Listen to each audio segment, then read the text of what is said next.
Hey, Deb, I'm sorry to hear about your brother. Sounds like he found his way to escape. I'm glad you finally did too. Sounds like we have something in common, which is that our childhood wasn't the best. But we're still here, baby. They didn't beat me. I got out. I'll read this for you, and I hope it helps. A different kind of ending to a spiritual journey. I spent 12 years in a Catholic school where others' beliefs were forced upon me. At home, a Methodist mother encouraged, no, forced us to go to the Catholic Church because Father worked on Sundays and didn't have time to take us. My eldest brother joined a religious order. Everyone was so proud of him. Isn't Brother James so saintly? I just thought he was smart because it got him away from home.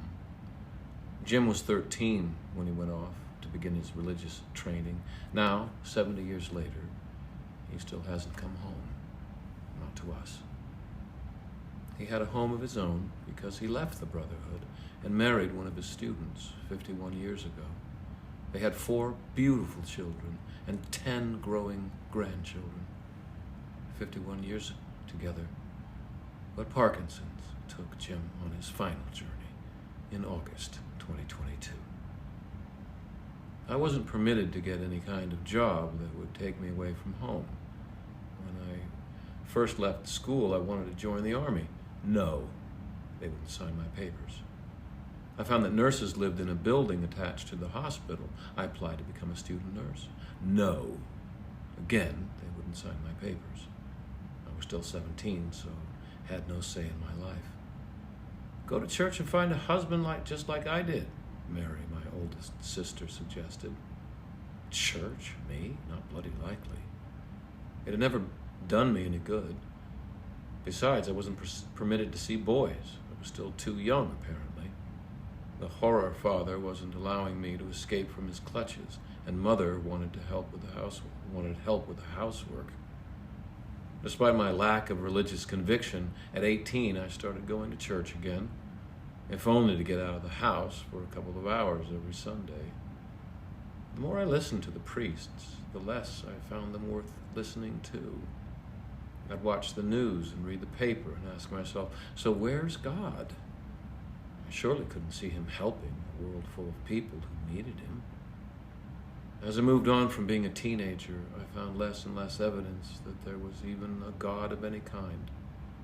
When I was only 20 years old, Mother was run over and killed on a pedestrian crossing by a drunk police officer who was doing over 100 miles per hour in a 40 zone.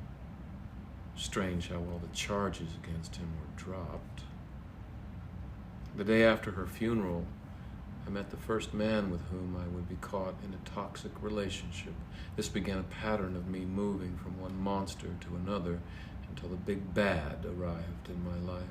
12 years of his horror just about destroyed me.